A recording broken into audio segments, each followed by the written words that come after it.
আসসালামু আলাইকুম ওয়ারাহমাতুল্লাহি ওয়াবারাকাতুহু। প্রিয় ভাই ও বোনেরা, আমাদের জীবনের সবচেয়ে বরকতময় মাস পবিত্র রমজান আবার আমাদের দরজায় কড়া নাড়ছে। এই মাস শুধু একটি মাস নয়, এটি রহমতের দরজা খুলে যাওয়ার মাস, গুনাহ মাফের সুযোগের মাস, আর জাহান্নাম থেকে মুক্তির মাস। আজকের এই ভিডিওতে আমরা বিস্তারিতভাবে জানব রমজান মাসের গুরুত্ব, রোজার প্রকৃত অর্থ, কুরআনের সাথে সম্পর্ক, শবে কদরের মাহাত্ম্য, আমাদের করণীয় ও বর্জনীয়, এবং কিভাবে এই রমজান আমাদের জীবনের মোড় ঘুরিয়ে দিতে পারে। ভিডিওটি শেষ পর্যন্ত দেখুন, কারণ শেষ অংশে থাকবে গুরুত্বপূর্ণ নসিহত। রমজান মাসের গুরুত্ব। রমজান হল ইসলামের 5টি স্তম্ভের একটি। রোজা পালন। মহান আল্লাহ তাআলা পবিত্র কুরআনে বলেন, সূরা বাকারা 183, হে ঈমানদারগণ, তোমাদের উপর রোজা ফরজ করা হয়েছে, যেমন ফরজ করা হয়েছিল তোমাদের পূর্ববর্তীদের উপর, যাতে তোমরা তাকওয়া অর্জন করতে পারো। রমজান মাসে কুরআন নাজিল হয়েছে।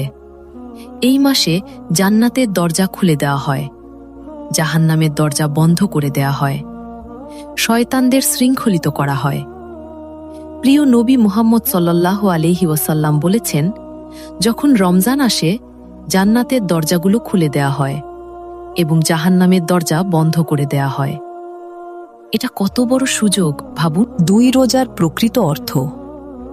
রোজা মানে শুধু না খেয়ে থাকা নয়, রোজা মানে আত্মসংযম।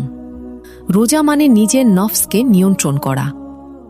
যদি কেউ রোজা রেখে মিথ্যা বলে, গীবত করে, খারাপ কাজ করে, তাহলে সেই রোজা শুধু ক্ষুধা ও তৃষ্ণাই। নবীজি সাল্লাল্লাহু আলাইহি ওয়াসাল্লাম বলেছেন, অনেক রোজাদার আছে যারা রোজা থেকে শুধু ক্ষুধা ও তৃষ্ণাই পায়। তাই আমাদের রোজা হতে হবে চোখের রোজা, হারাম দেখা থেকে বিরত থাকা জিহ্বার রোজা, মিথ্যা ও গীবত থেকে বিরত থাকা কানের রোজা, খারাপ কথা না শোনা হাত ও পায়ের রোজা, অন্যায় কাজ না করা। 3 কুরআনের সাথে সম্পর্ক। রমজান হল কুরআনের মাস। এই মাসে আমাদের উচিত প্রতিদিন কুরআন তিলাওয়াত করা। যদি পুরো কুরআন শেষ করতে না পারি, তবুও নিয়মিত পড়ব। কুরআন শুধু পড়ার জন্য নয়, বোঝার জন্য, আমল করার জন্য। রমজান হল নিজের জীবনকে কুরআনের আলোয় সাজানোর মাস। 4 শবে কদরের মাহাত্ম্য। রমজানের শেষ দশকের একটি রাত, শবে কদর, যে রাত 1000 মাসের চেয়েও উত্তম। 1000 মাস মানে প্রায় 30 বছর। ভাবুন, একটি রাত ইবাদত করলে 30 বছরের ইবাদতের সওয়াব। এই রাতে বেশি বেশি দোয়া, ইস্তেগফার, কুরআন তিলাওয়াত, নফল নামাজ পড়া উচিত। 5 রমজানের 3টি ভাগ। রমজানকে 3 ভাগে ভাগ করা হয়েছে। প্রথম 10 দিন, রহমত মাঝের 10 দিন, মাগফিরাত শেষ 10 দিন, নাজাত জাহান্নাম থেকে মুক্তি। এই 3টি সুযোগ আমরা যেন হাতছাড়া না করি। 6 দান সৎকার গুরুত্ব। রমজান হল দানের মাস। নবীজি সাল্লাল্লাহু আলাইহি ওয়াসাল্লাম রমজানে সবচেয়ে বেশি দান করতেন।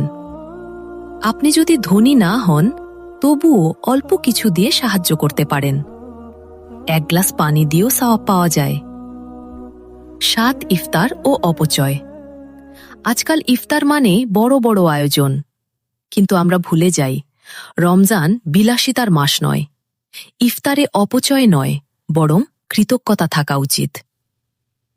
8 তারাবির গুরুত্ব। তারাবি নামাজ রমজানের বিশেষ ইবাদত। সম্ভব হলে মসজিদে জামাতে আদায় করুন, না পারলে ঘরে পড়ুন, কুরআন শুনুন, মনোযোগ দিয়ে বুঝুন। 9 রমজান, পরিবর্তনের মাস। এই মাসেই আমরা বদলাতে পারি।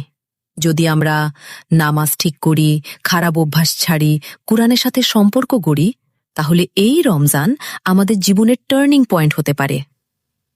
10 যদি এটাই শেষ রমজান হয়। ভাই ও বোনেরা, কেউ জানি না আমরা আগামী রমজান পাবো কিনা।